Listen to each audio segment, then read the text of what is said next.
to the Good Growing Podcast. I am Chris Enroth, horticulture educator with University of Illinois Extension, coming at you from Macomb, Illinois. And we have got a great show for you today. Water-saving products in the landscape. Do they work? How can we strive to be better stewards of our precious water resources that we have? And you know, I'm not doing this by myself. I'm joined, as always, every single week by horticulture educator Ken Johnson. Hey, Ken. Hello, Chris. Probably should have timed this a little better now that we've gotten all kinds of rain. I know. This is weird, talking about water-saving tips after we got 5 inches of rain last night. I floated into work today. So you got far more than we did. It stormed, but apparently I slept through it because I woke up this morning and asked my wife if it rained at all. And she's like, yes, it woke me up. I had nightmares of water in the basement, and I was one of the fortunate people that didn't have to get the shop vac out this morning to clean things up. But I know there are others around me that they're wringing out, drying out. And as I look out the window, it is cloudy and it is so humid. It's just fog. It's just like this humid fog. I would say the humidity is almost at like 100%. You walk outside and you just, like, my glasses just immediately condense and they have water droplets on them. It is gross out right now. As you would say, Ken, gross. Yes. It's not quite that bad now. It's been raining a little bit, but yeah, it's not, I guess it was 100% humidity when it was raining, but not quite that gross from the sound of it. 99.99% humidity is where we're sitting. But and this can also lead to plant problems. You know, we often say, like, well, dryness or drought, that leads to certain plant problems. I know, like powdery mildew, that can be an issue when you have stagnant environmental conditions with no free water, which free water being rainfall, precipitation. But now that we have a lot of humidity in the air, now that we also have a lot of free water also currently, that can lead to all other kinds of pathogens, rots, things like that. So it's never a dull moment here in the Midwest. I think they call that job security. That's right. That's right. That's why they need us. Look at all the rusts and smuts and spots and striping and all that's that technical stuff. Beautiful, beautiful fungus and bacteria. That's right. Well, so Ken, you had sent me a link to this survey. I guess, we share, like, it's an Axiom survey. Kind of sounds, it's more like for like commercial kind of products, things like that, and like where to find them. But it was really interesting survey about what do consumers, like homeowners, know about water saving techniques in the landscape. And we should probably, like, preface this whole conversation about the survey itself that it was conducted really in the American Southwest. I think, like, California, New Mexico, Nevada, Arizona, Colorado. Yeah, I think that was, all those states that get very dry. Yep. Those are it. Utah was missing from there. So there's like a little blank spot there in the map. But really the American Southwest is where they were focusing on. So that's kind of just to preface this conversation that we'll have. But yeah, so what caught your eye about this particular survey, Ken, that you said, Chris, you need to read this and then we can both obsess over it? I think those things, while we typically don't think of water restrictions and drought in the Midwest, it does happen from time to time. So I think before we started recording, was 2011, 2012 here in Illinois. I wasn't back. I was still in Florida at the time, but there was some pretty severe drought across the state, which led to water restrictions. And we still get droughts. May not necessarily have water restrictions, but we still do get dry where watering becomes a concern, or soil moisture becomes a concern and stuff. So while it's not necessarily interviewing people from the Midwest, I think still some of this stuff is still going to apply to us. Maybe not to the same extent, but we still get dry and still experience drought. Mm-hmm. Well, and a lot of the products that they mention in this survey are still marketed to people in the Midwest. And so no matter where you live in the country, these companies, and it even talks about in the survey, like where would you find these products? Most of the stores that they list are big box stores that you could find, whether you're in the Northeast, Southeast, Southwest, Northwest, any part of the country, these big chain stores. And so all these products, they're all being shipped across the country, being marketed to us, no matter where you're at. And I was in Illinois during the drought of 2012. It was my first year at Extension. Let me tell you, that was one heck of a year. You are correct. We started to see water restrictions being enacted it really started with the smaller communities first in our area, because a lot of them are on rural water. So that's kind of like it's not like a residential sized well, but it's a well water. It's a drilled well.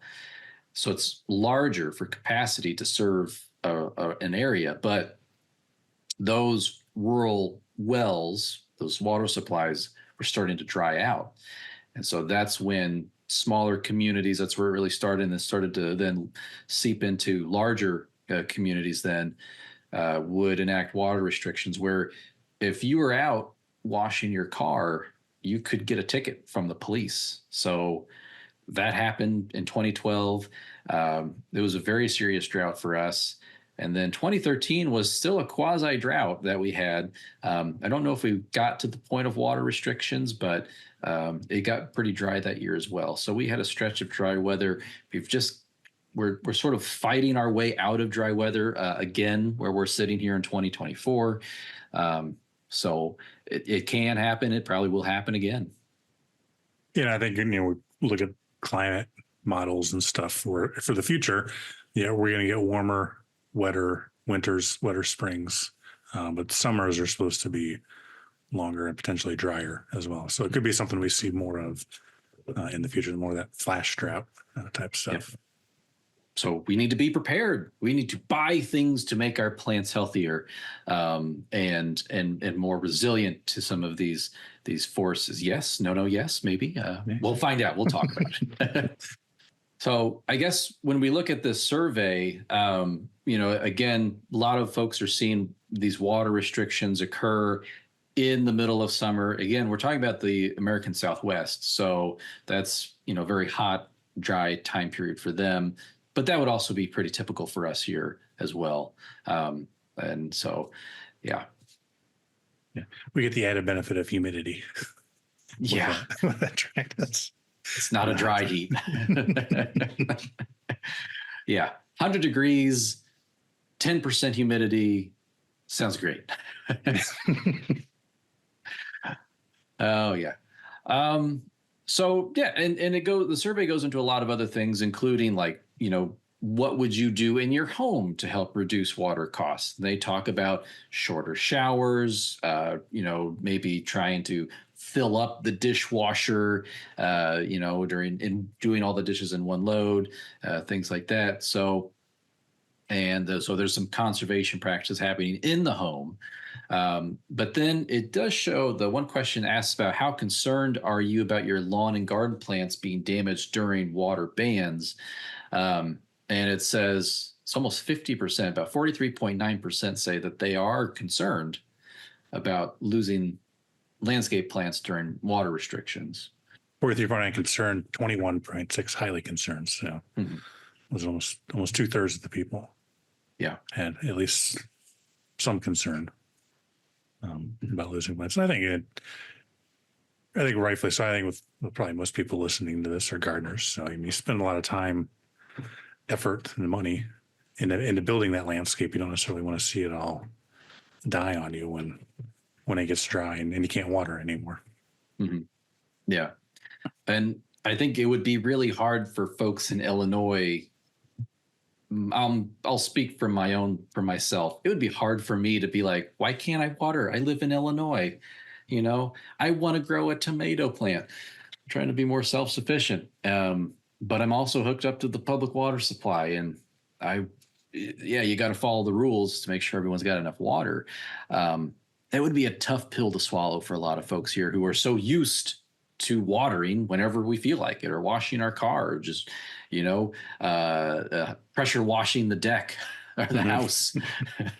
So the survey then kind of dovetails into water saving products. It asks folks, are they aware that there are water saving products for use in the landscape?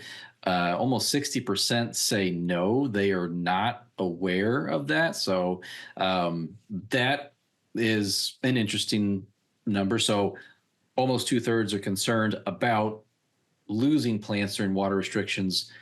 And then we have almost 2/3 aren't even aware that there's products out there that might help. We'll talk about this here. Keyword there, might. Yes, might. I think some of these just require a few things of discussion. And then that next question is, it asks them, so it looks like the survey lists out some of these water saving product categories, ask them to check any of the following product categories that they think would help in their lawn and garden to use less water. So that's kind of even that question itself is a little difficult really to frame a whole study around, but because you want to try to simplify as much as you can. Otherwise, there's just too many variables, too many factors to consider with this type of question. But it's pretty open-ended. It really just wants to get generalized feedback from the public. Yeah, and some of these, we'll get into them, but yeah, some of them are kind of interesting too. And it's like, and I'm wondering more, do you think these work? Not necessarily these things are going to work, but do you think doing this XYZ would help conserve water as well? So I don't think some of these, maybe they all are, but some of them, when you look at them at first, at least, like, I don't know how that's going to save water, but. No. Yeah. Well, humans, we like to do things, and we like to at least feel like we are helping our plants. And so even if that action really long-term has no benefit to our landscape plants, the fact that, well, at one point in time we did something and we felt good about it. So I think is this first product. So this is the one that people voted that they believed would most commonly help them save water in their lawn and garden. And that is natural fertilizers, which that is also a very broad category of things. A natural fertilizer, should we break down what that could be? I suppose, what's a natural fertilizer? And then just for perspective, 47.2% of people said this is what they would use for their landscape. Yeah, so I think natural, I think, your non-synthetics, these are coming from organic, once living sources, not necessarily organic, because that gets into whole that's processed and all of that. But manures, bone meal, things like that. So coming from once living things is kind of at least how I think of these natural fertilizers, and kind of thinking about how this could help conserve water. A lot of times, this is going to depend on the fertilizer using. Some of these are going to be adding organic matter to the soils or help build that organic matter, which can help retain moisture. A lot of these are a lot of times a lot lower analysis, so you're not getting this big flush of fertilizer causing a big flush of growth, which is going to be much more tender and require more water. So you're still getting them the nutrients, but you're not forcing a lot of new growth, which would require more soil, or not more moisture in order to kind of sustain that plant. Yeah. And as you get a lot of that succulent, tender new growth, which can be triggered frequently by a synthetic, which usually a lot of those synthetics have a high nitrogen.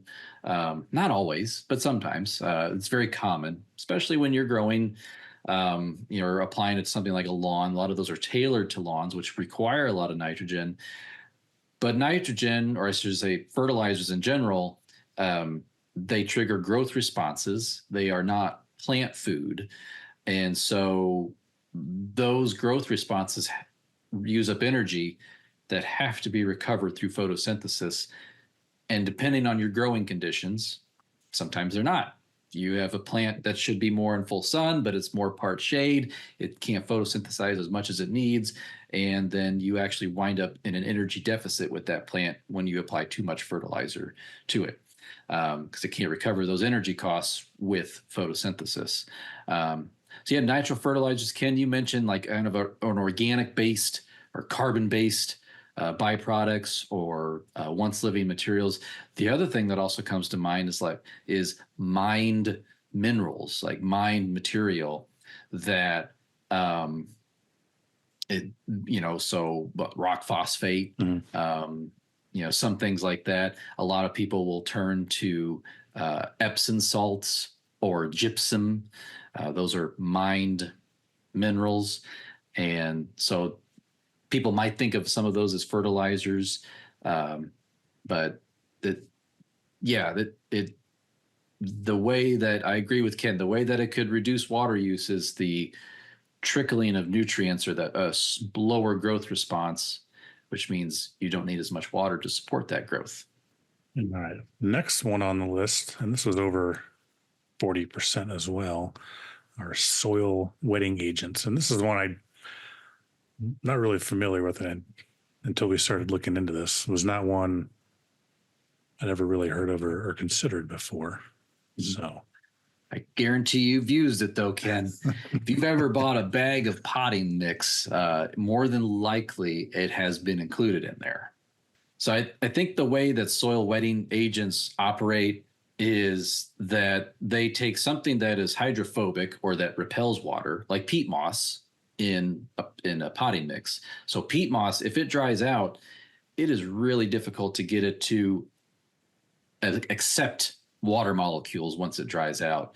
But when those companies bag up the potting soil, they mix it with perlite and all the other stuff that goes into a potting mix, they put it on the shelf, might sit there for months. Well, what if it dries out? Well, they use wetting agents in that potting mix to help keep that peat moss hydrated so that it will accept water molecules more readily. And so it does function well as a potting mix amendment. So in our containers or in our pots, it can help us use less water because it allows that peat moss to absorb that water. And so that is commercially where it's used quite a bit. I really haven't seen much in the application of putting these into the soil itself. There might be companies that create these products for that use. But my guess is that it probably doesn't last forever. Now, there is a home remedy workaround, which we do not recommend, is that these wetting agents operate very similar to soap. The soap binds to the oils on your skin. Then you gets hit with water, washes all that dirt and grime away, but it binds to it. So it allows you to break into that hydrophilic grime on your skin, and that soap then can be washed away by water. So there are these home remedies online that say, just throw some shampoo on your soil and it's the same effect as a soil wetting agent. No, don't do that. That's not what it is designed or ever been intended for. Shampoo is made for hair and beards, not dirt. Like, don't put it on your soil. That's not what it is ever designed to do. And there's also lots of salts and other things in shampoo, so we don't want to be applying that to our soils. And I came across something from Washington State University. So they're talking, getting away from potting mix and into kind of your soils. So sandy soils, a lot of times you run into issues with it. High organic matter, or soils that go from really wet to very dry and cycle. Sometimes you can get that water repellency on there. But they're saying, then they did some tests on this, and while it may help to some extent, most soils don't really get into this, to being hydrophobic or repelling water in a lot of cases. And they actually have So a way you can determine it, see if your soil does have any repellency. I'll just read this from this article we can link to this in the show notes. The simplest way to determine the degree of the soil's water repellency is to place several droplets of water on a sample of air-dried, disturbed, or powdered soil. If it takes longer than 5 seconds for the water droplets to penetrate the soil may have some degree of water repellency, and a surfactant or soil penetrant wetter may provide some benefits. If it flattens out and absorbs in within 5 seconds, it's considered normal and doesn't have water repellency. So I would get myself probably into trouble for saying this. I would venture to guess most of the soils in Illinois aren't going to have this issue. But again, if you were concerned about it, you could try that little test there and see potentially maybe if this is something that would help. But I think there's probably other ways we can address this in the landscapes than using these wetting agents. And again, like you said, it's kind of a short-term fix, not necessarily a long-term solution for some of this stuff. So, and that article also talks about, low infiltration can be caused by other things other than repellency. So if you've got really heavy soils, high clay content, especially when that gets dried out, that it really gets kind of baked. That can kind of be hard to get water in. It's not sort of repelling it, but it's hard to get that water. And compaction can also lead to issues with water getting into soil, and that can be from tillage or tilling the soil when it's wet and kind of destroying that structure.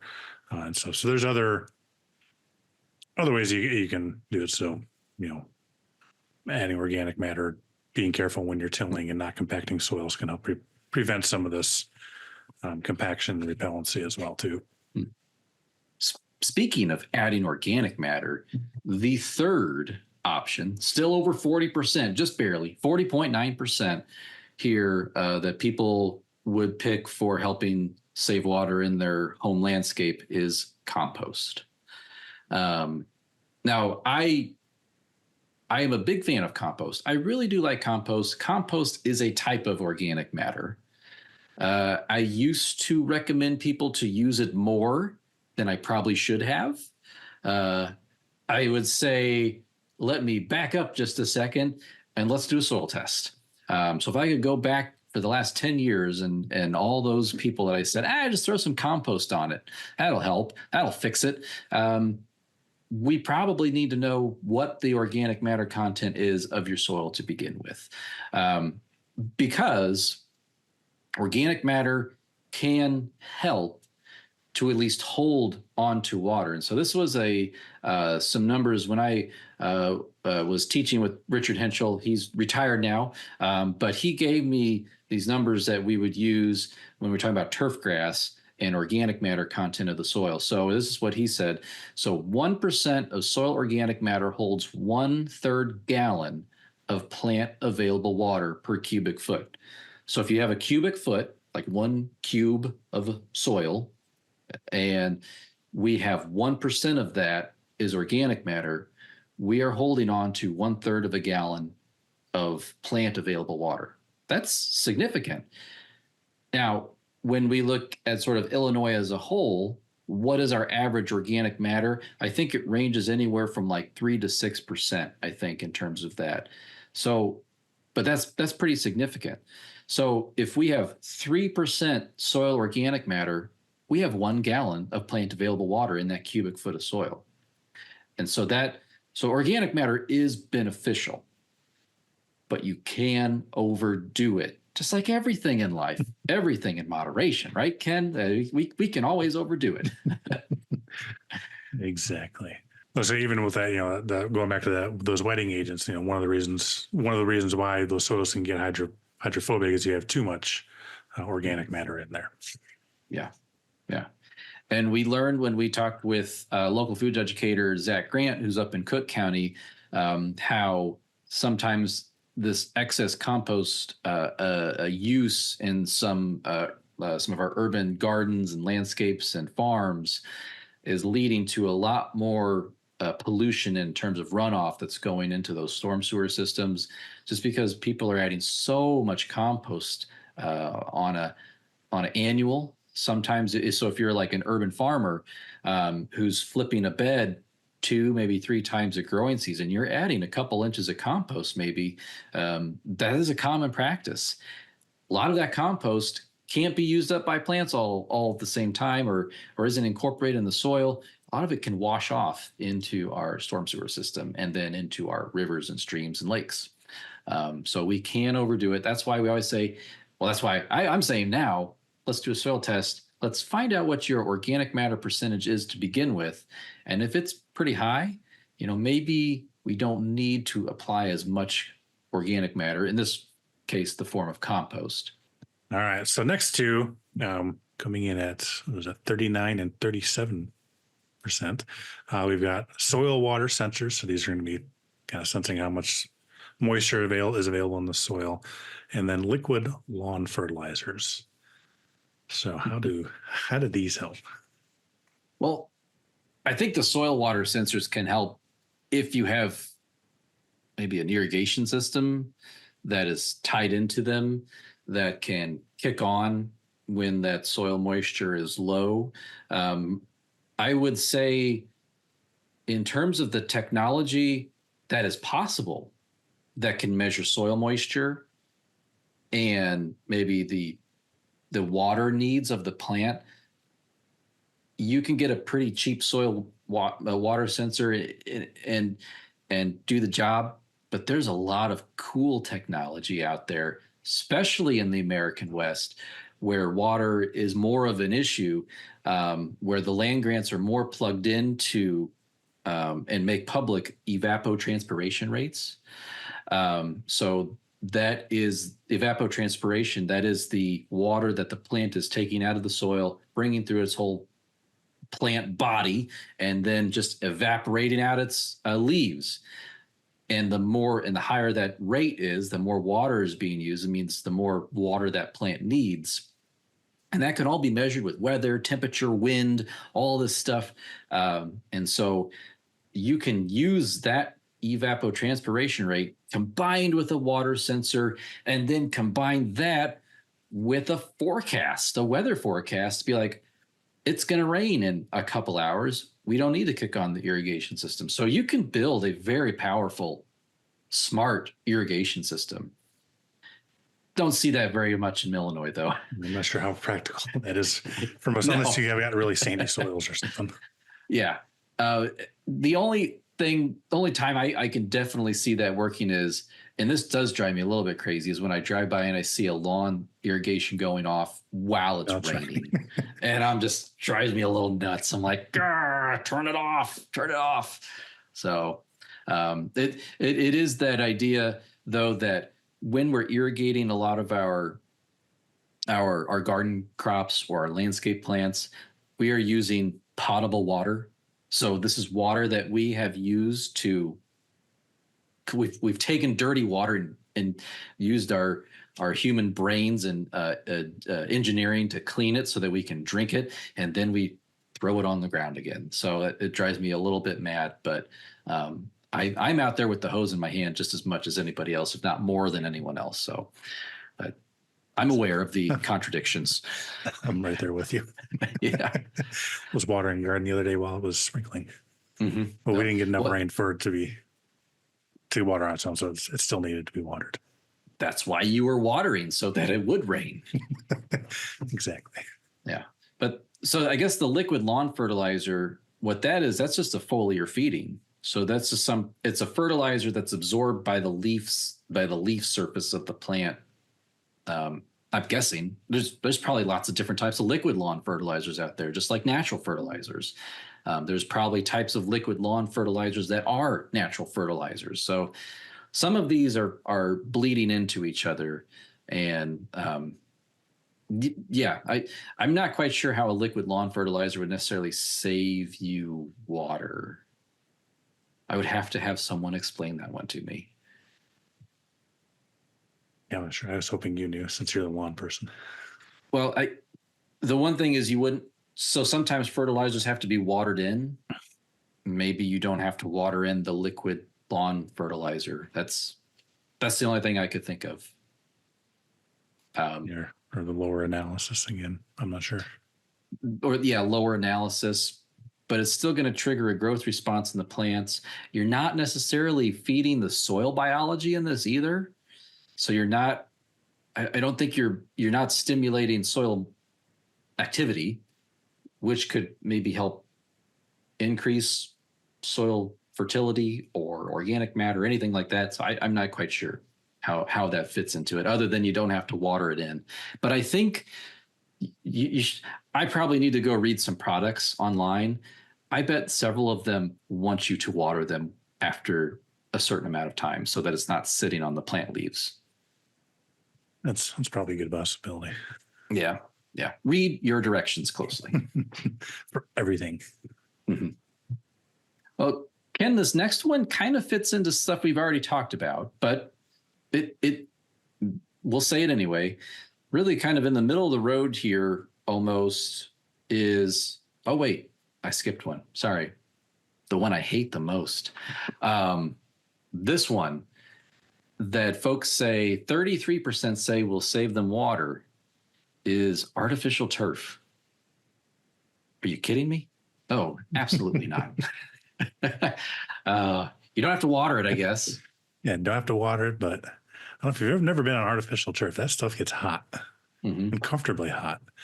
So I guess maybe if you've got nothing but rocks around you, maybe won't be too big of a deal. But if you got other plants growing around that, it'd be like a blacktop. I think with the heat it's absorbing and radiating off, that lead you to be watering the stuff around it even more than you normally would. I don't irrigate my turf, so I don't. But I guess if you were watering your lawn, or if you lived in an area where you don't get enough rain to support turf, perhaps the Southwest. Yeah, yeah. I think in the Midwest, I wouldn't do it. We'll put it that way. Because I have nothing else, just because it gets so hot. Kind of like composite deck boards, they get so much hotter than wood boards do. And eventually they fade. So you got to think about the life cycle of this product. And I don't know these numbers, like how much gallons of water does it take to create artificial turf? I'm not sure. They do get dusty. They get dirty. They have to get rinsed off every so often, or use a backpack blower or leaf blower to clean them off. So you do need to expend resources to keep them manicured until 5 years go by, maybe 7 or 10 years go by if you're lucky. And then you have a faded, ugly looking artificial lawn. And now you have to put it in the landfill and go get another artificial lawn and reinstall it all over again. Maybe people want to do that. They like the appearance of that. I'm of the personal opinion that we have enough plastic that we're trying to keep out of our bodies and landscapes. We don't need to be adding any more than we necessarily need to. So a big no to me for artificial turf, at least here in the Midwest. I don't think it's really practical in the Midwest to just, I don't think it would work well. Yeah. Even though it seems like no maintenance, there's still going to be maintenance and replacement, and maybe we're missing something, but yeah, I'm on board with you. With doesn't make a lot of sense. No, I don't think so. Yeah. All right. Next up, we have another very broad category of almost 27% of people think this will help, is soil amendments. Mm-hmm. Yeah. Those are good. Make that of what you will. So compost could be a soil amendment, natural fertilizers, organic matter. I think we covered a lot of this already. Yeah, amending your soil if it's needed could potentially help with water retention and stuff. So, I don't know if there's anything more to add to that, or. No, a soil amendment is anything you add to your soil that might change the chemical or physical properties. Very often it's temporary.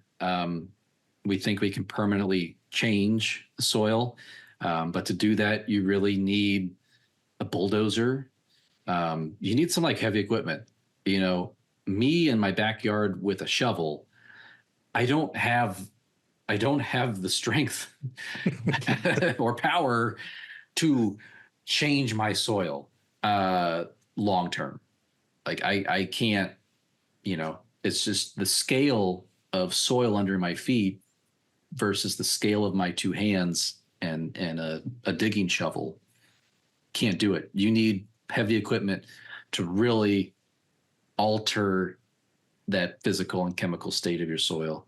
And very often it is to its detriment when us humans get involved with heavy equipment and soil. So yeah, and I understand that a lot of newly developed areas, they have no topsoil. It has either been mixed in or scraped off and sold. So you are maybe growing a garden or trees in subsoil.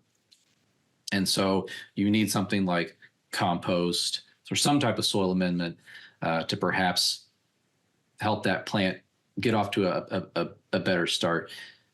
But start with a soil test to know where to begin. It gives you some jumping off point as opposed to just jumping blindly. Yeah, it took a very long time for that topsoil to become what it's like. Mm-hmm. Yeah, and just dumping something on there once a year isn't gonna change that, right, permanently.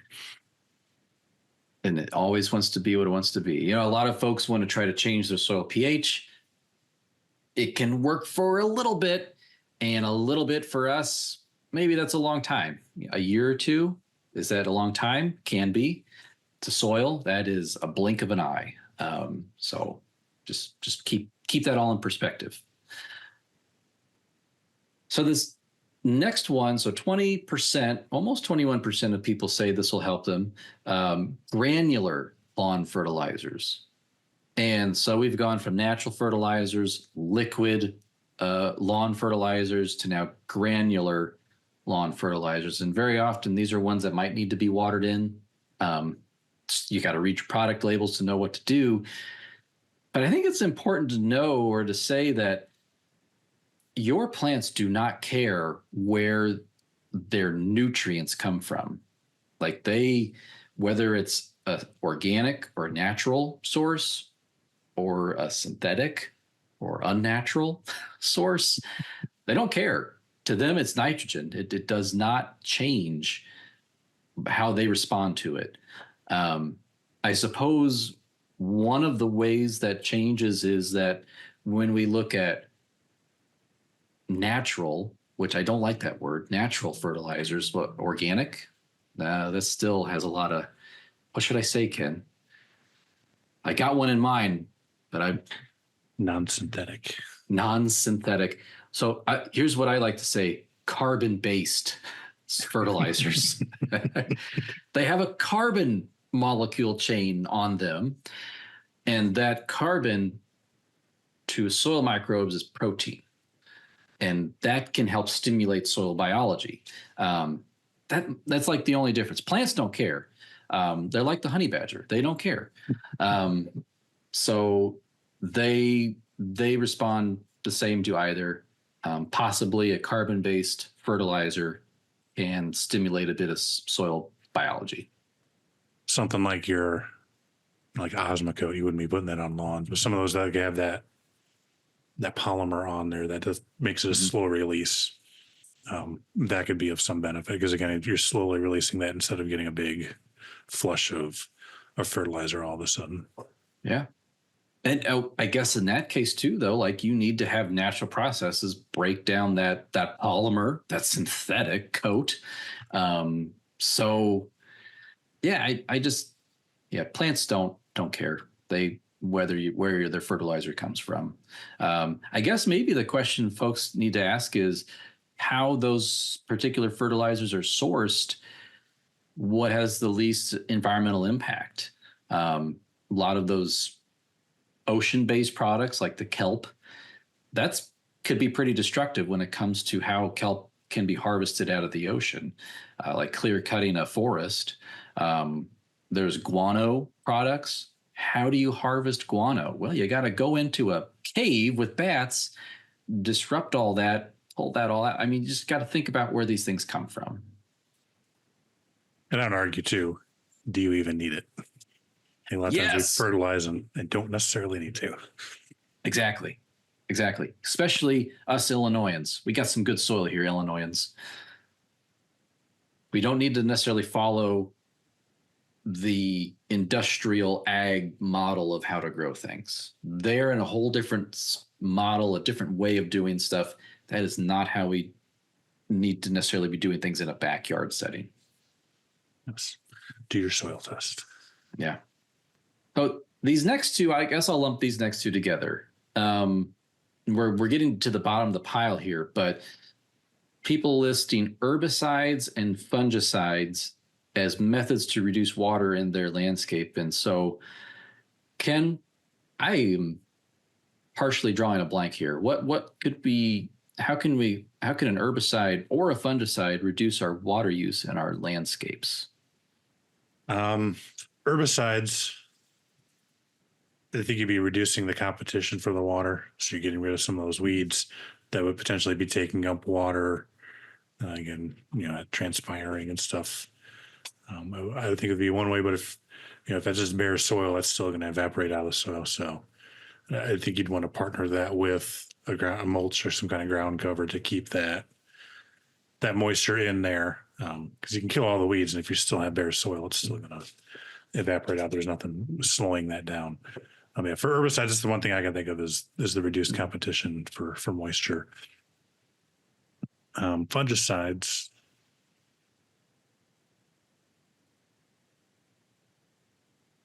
And then you got healthier plants. There you go. That's all I had. Less stress. I mean, if it gets bad enough, the plants will die, and you don't have to worry about watering them. So exactly, yeah.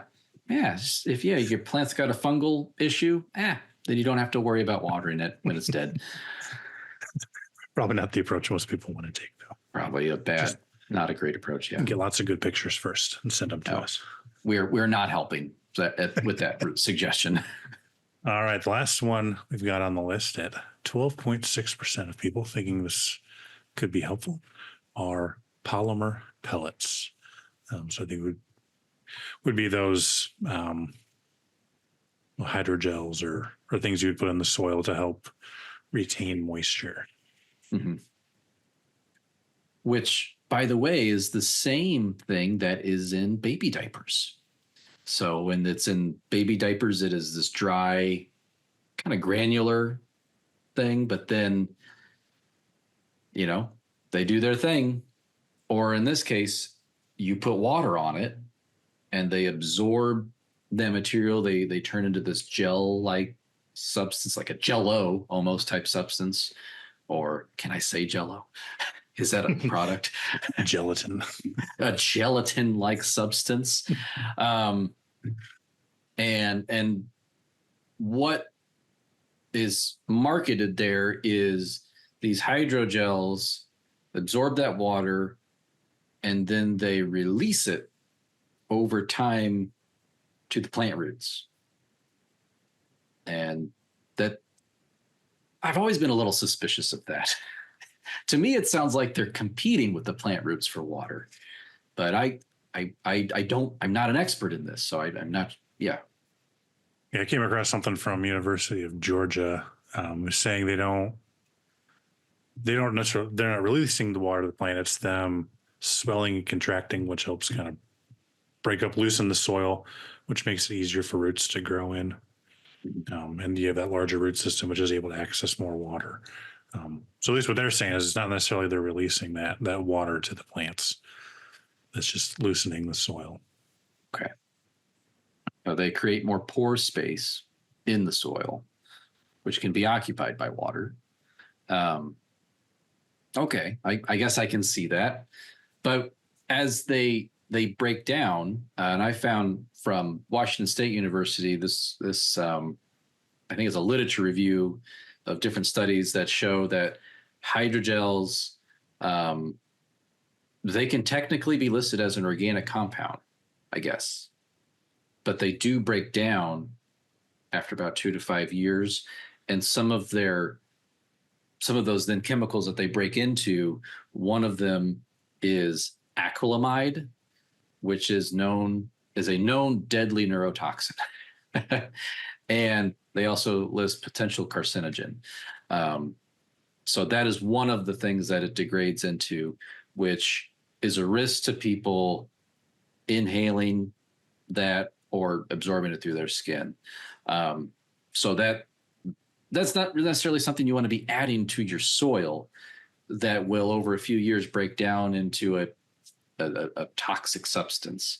There are starch-based hydrogels out there that are not made with that polyacrylamide hydrogel. So if you are in the market for this and you're looking for a hydrogel, I guess, it might be a starch-based one would be a more recommended one than necessarily it's polyacrylamide based type gel. Yeah, look at that. It looks like fertilizer salts. So fertilizers will help speed up the degradation of those hydrogels too. And I think one place you see this, I don't know if you see as much as you used to, but several years ago you see quite a bit, is in potting soil with the water saving crystals or whatever, which I would assume is probably something like these hydrogels. Again, the idea is to retain that moisture in those, but again, I'm not sold on how well those actually work. I really am not either. I guess I only thing I can say is it's not, I don't know in terms of an official recommendation, but I know that I wouldn't use it because, Ken, there's better ways to do this, or not better, and maybe I shouldn't say better.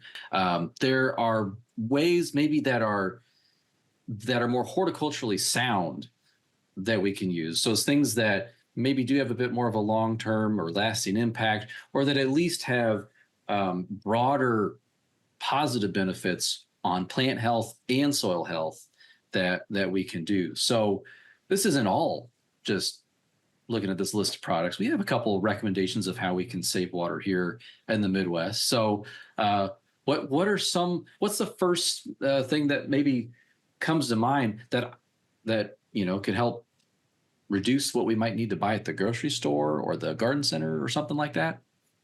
But I think some of what we talked about, it's that amending soils, adding more of that organic matter if you don't have excessive amounts already.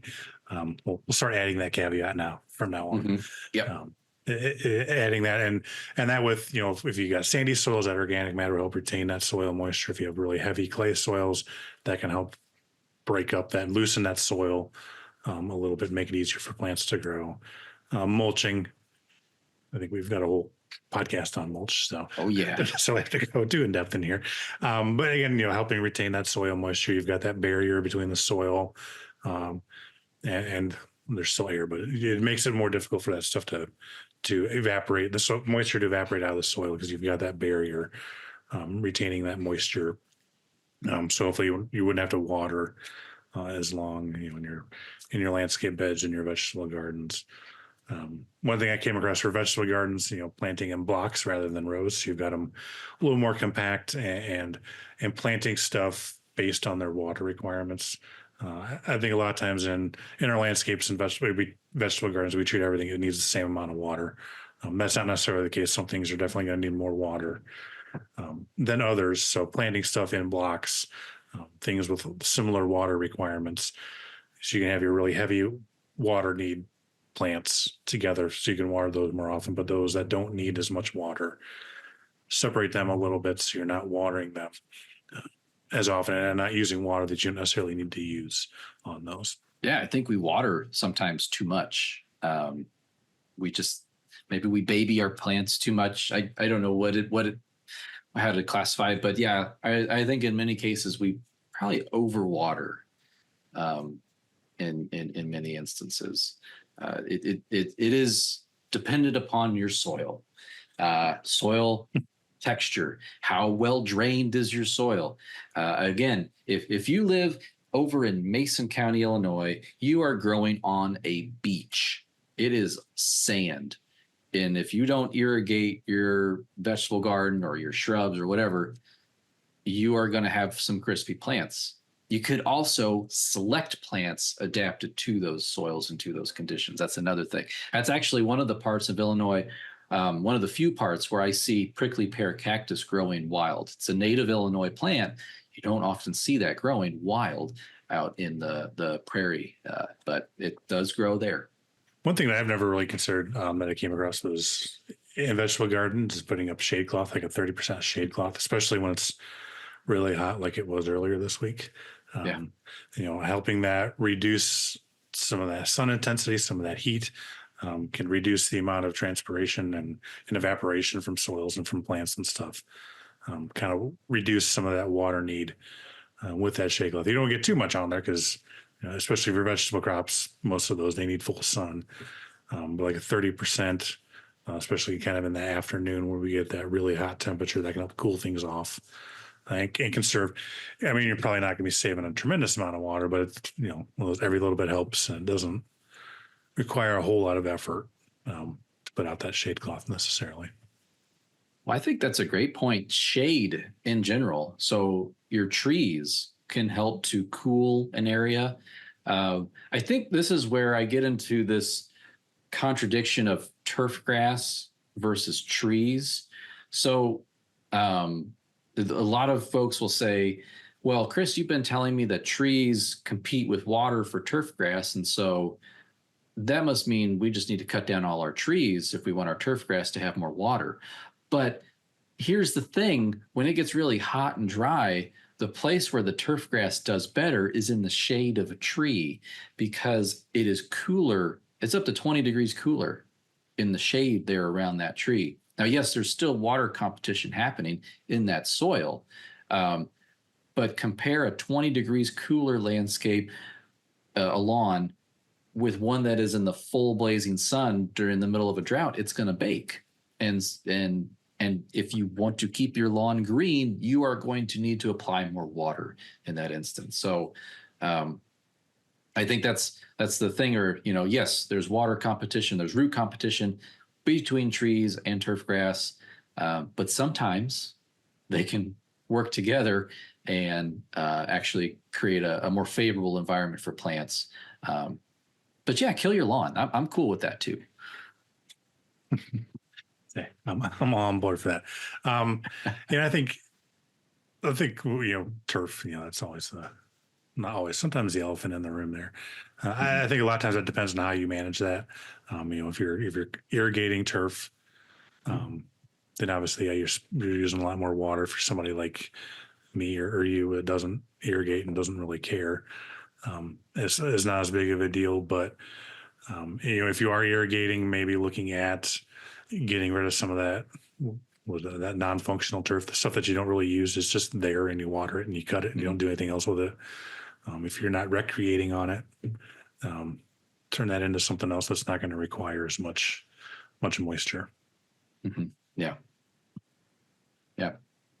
More shade, and you could use shade cloth, you could use trees, you could use shade structures, pergolas, arbors, all that stuff that might help to cool an area, and even breaking up your pavement.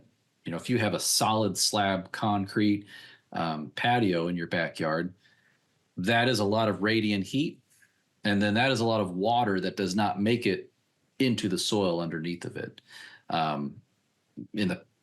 Before your house was there, any water that fell on that site, that would absorb into the soil. Now we are dealing with a lot of runoff. We are treating that water as a nuisance. We are channeling it, concentrating it, and getting it out off of our property. But if you break up some of that pavement into like a permeable paver, like a brick paver patio, some type of porous pavement patio, or driveway, if that's allowed in your, check your codes, if it's allowed in your city, that can help recharge some of that soil water. The other thing I will add when it comes to porous pavers is people like to use the poly sand, which locks it in and it creates an impermeable surface. So if your goal is permeable surface and then you build your patio and you use poly sand, all that water is just running right off. So use regular sand. Anyway, that's my poly sand soapbox. People love it. Not a fan. So another thing, speaking of water moving off surfaces, water collection. That's not one thing I didn't include in that survey, because I think a lot about West, you're not allowed necessarily to collect water, but here in Illinois we can. So you got rain barrels and things like that where you can collect that water off your roof and things like that, and then use that to water plants. And so would not necessarily use it on crops you're going to eat. Because you don't know what the animals have been doing on your roof and what's going into that rain barrel and what you're putting on there. But your ornamental plants, you could water with that. And again, you're retaining that water on your property instead of it going off into the storm drain. And that could be a backup, or your primary watering too. It just kind of depends on how you want to use it. There is so much poop on our roofs. People would not, if people knew how many things pooped on their roof, they would not use that water on their edible crops. Yeah. I think people will maybe ask this one, gray water use, not permitted in Illinois. Illinois, basically what they do is they point to the Universal Plumbing Code, which does not allow for gray water use, and just says that's the rule unless your local ordinances circumvent that rule. I don't think it's necessarily a strongly enforced one, but you cannot do that in Illinois using gray water unless your local laws say you can. So check your local laws and ordinances. So I think another one we haven't mentioned is just the act of watering itself. So making sure, the leaves aren't taking up the water, it's the roots. So making sure when you are watering, you're directing that water to the roots, the part of the plant's actually going to use it. And if you're getting it on those leaves, that's a good way to spread disease. And I'm as guilty as anybody. I use a sprinkler sometimes to water the vegetable garden just because it would take forever to water by hand. Drip irrigation, something like that, directing it at the roots, watering, in the evening or early in the morning, probably early in the morning when you're looking at disease, watering in the middle of the day when it's really hot and that's going to be evaporating, especially if you're using something like a sprinkler. A lot of that water isn't even going to make it to the ground. It's going to start evaporating before it hits the ground. That is number two when I see an irrigation system on. So number one, when I see an irrigation system on in the middle of the rainstorm. Number two is when it's on, when it's 100 degrees out, 20-mile-per-hour winds. Yes, all that water's gone before it even hits the ground. Hey, what we could do is drip irrigation. That is more of an efficient use, applying that water to the roots of the plant. So really more of, I would say most people use that in a vegetable garden though, but you can use it in landscape plantings. And I showed you how to do it, Ken. It's not scary. Yeah. Or soaker hoses. If you don't want to have to say deal with, but set up a drip irrigation system. Soaker hoses are pretty simple. You just snake it around where you want it and call it a day. That's right. Yeah. You can reduce a lot of water loss by just using drip or a soaker hose system and just apply it to the soil. Now that we have new water line and we have good water pressure, we can probably use soaker hoses at our house. Oh, yes.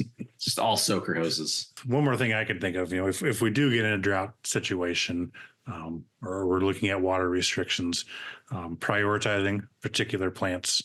If we do have limited watering that we're able to do so, kind of your high priority, your high value plants, your trees and shrubs, especially mature ones, they've got, sure, they can take some dryness, but there's a limit to anything. So if we do get in a situation where we do have looking at water restrictions, and if you can water, focusing on your trees and shrubs, again, the trees are providing shade. They're also very expensive to remove and replace, and it takes a very long time to do that. Your medium priority would be your other perennials, maybe your fruit or vegetable garden. And then if you have really young turf that's still not quite established, even I probably would put that in a lower priority. Your annual flowers, things that you're going to be replacing every year anyway. Your turf, yeah, it dies. It's going to be a pain, but that's a heck of a lot cheaper to replace turf than a large mature tree. Mm-hmm. And our cool season turf have a dormancy mechanism to survive drought in Illinois. Really, when we need to start worrying about when that grass plant dies is going to be once we get to about a month of no rain and hot temperatures. That's when, we risk that dormant cool season grass, that crown, that growing point, just drying out and dying. So there are kind of rescue irrigation recommendations. So if we've gone through a month, no rain, summer weather, and if you are worried about your lawn, remember you can sow a lawn in a year. Takes you 25 years to grow a 25-year-old oak tree. So just perspective. But you can irrigate a lawn. You can apply a half to a quarter inch of water every 4 to 2 weeks to keep that crown of that grass plant alive. And that's not to make the grass green. It's just to hydrate the crown and prevent it from desiccating and dying. But if it's been that dry, that's a concern. Then you're probably in water restrictions. You can't do that. So yes, that's probably going to be a problem. Moral of the story, put that mulch down, keep it thick, keep it chunky, and just mulch. And I think, Ken, I wonder in the survey why mulch wasn't listed. There's not as many trees in the Southwest. That's what I thought. I mean, there can be a lot of trees, but in some of those areas, but for most of that, tree cover, it might be hard to come by.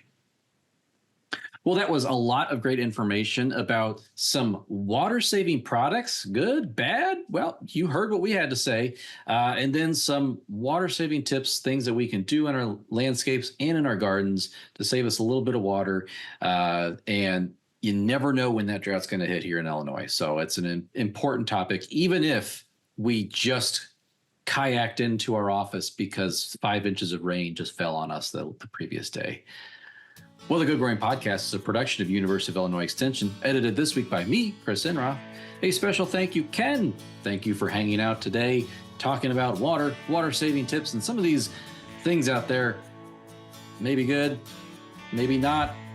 A lot of times just kind of, sort of a wash. They sort of they degrade, and, they're short-lived. Yes, thank you. And hopefully nobody will ever need to use any of this stuff. But yeah, I don't think that's going to be the case, unfortunately. But when you need to, you can come back to it later. That's right. And let's do this again next week. Oh, we shall do this again next week. The summer is wrapping up. Oh my goodness, Ken, I can't believe it. This doesn't seem possible, but we are getting close to the fall season. So we still have a lot more gardening to do, more gardening topics to talk about. And so looking forward to next week's show. So listeners, thank you for doing what you do best, and that is listening. Or if you're watching us on YouTube, watching. And as always, keep on growing.